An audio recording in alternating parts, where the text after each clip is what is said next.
अस्सलाम वालेकुम। आज आप लोगों के लिए बहुत ही ज़बरदस्त से हलीम की रेसिपी लेकर आई हूँ जो बहुत ही कम इंग्रेडिएंट से बनी गई है।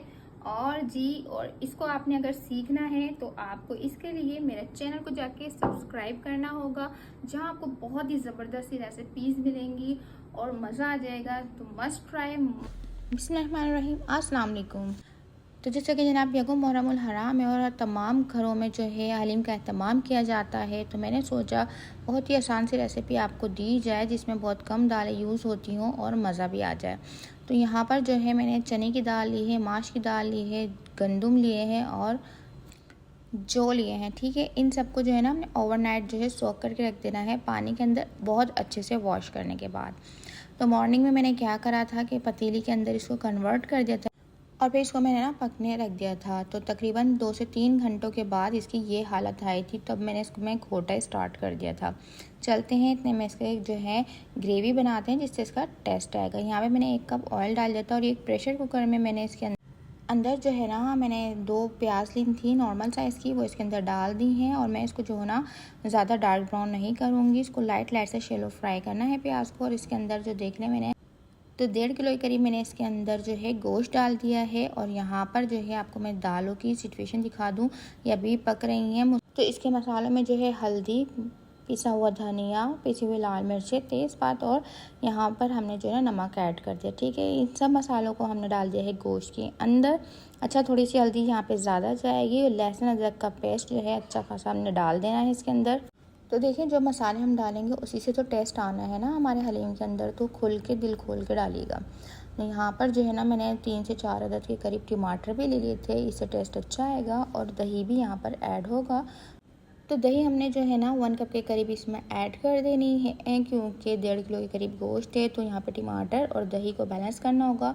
और कुछ हरी मिर्चें हम इसमें डाल देंगे। अच्छा, मैं कह रही थी कि यहाँ पर जो है ना आपने हरी मिर्च और लाल मिर्च को थोड़ा सा लेवल रखना है, क्योंकि हलीम का टेस्ट जो है ना जब हम लास्ट में गरम मसाला पिसा हुआ डालते हैं ना, उससे बहुत ज़्यादा अच्छा इन्हांस होकर आता है। इस बात को थोड़ा सा ध्यान रखते हुए आपने हलीम में जो है ना मिर्चें ऐड करनी है। और पानी डाल के अब मैं प्रेशर कुक कर दूँगी। इतनी देर मैंने इसको पकाया है, तकरीबन 2 घंटे पकाया है। और मैं आपको दिखाती हूँ कि 2 घंटे पकाने के बाद आपकी गोश्त को कितना जो है ना गला हुआ मिलना चाहिए आपको। अगर आपको लगता है कि उसमें कसर है तो आपने अगेन पकाना है। तो यहाँ पर जो है ना मैंने इसका कवर खोल के यहाँ पर अब आपको चेक कराती हूँ कि गोश्त कितना ज़बरदस्त सा टेंडर हो गया है।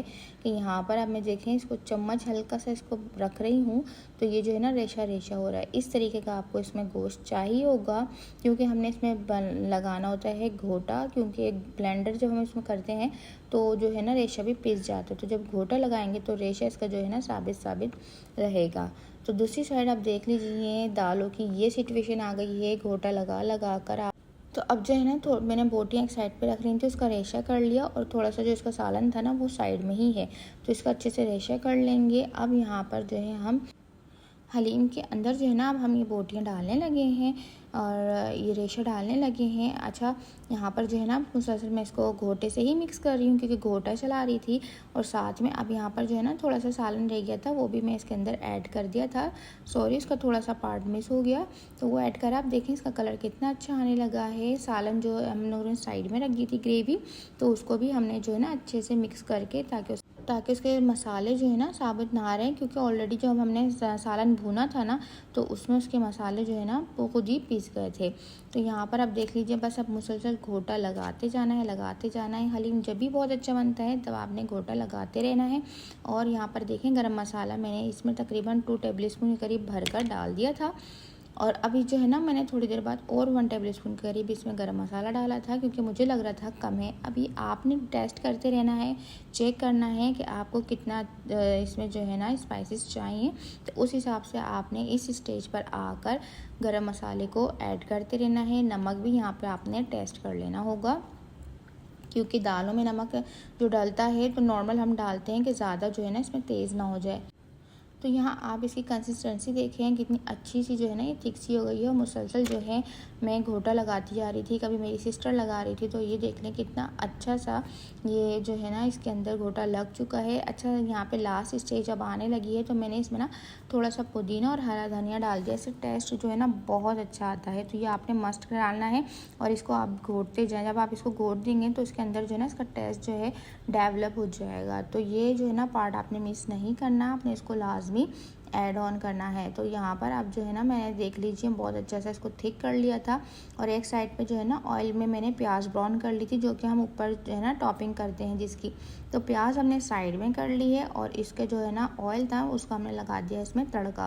देखिए इसमें जब प्याज जाती है तो वो मीठा मीठा पंचा आता है, तो वो हमें बिल्कुल नहीं चाहिए होगा हलीम के अंदर। हमें जस्ट इसका तड़का चाहिए होगा, प्याज का फ्लेवर उस ऑयल में बहुत अच्छे से आ चुका होगा। यहाँ देखें कितना अच्छा जो है ना एक गाढ़ा गाढ़ा सा हलीम रेडी हो गया है। अब जो मैं आपको यहाँ पर इंग्रेडिएंट्स बताऊँगी, अब आपने उसको जितना भी बढ़ाना होगा उस हिसाब से बढ़ाते जाइएगा और हलीम जो है ना बनाते जाइएगा। यहाँ मैंने एक छोटी सी आपको एक रेसिपी दी है ताकि आप लोगों को मुश्किल ना हो और जब आप बनाएं तो उससे लुत्फ़अंदोज़ भी हो। और तो ये हमारी जो है प्रेजेंटेशन ये आपके ऊपर डिपेंड करती है, आपने क्या चीज़ कितनी डाल के खानी है उस हिसाब से आपने जो है इसको सेपरेट रख देना है। और जो है जितना आपने डाल के खाना है उतना डाल के खाएं और यकीन करें कि बहुत बहुत ज़्यादा यम्मी बना था और आपने इसको मस्ट ट्राई करना है। चलती हूँ, अल्लाह हाफिज़।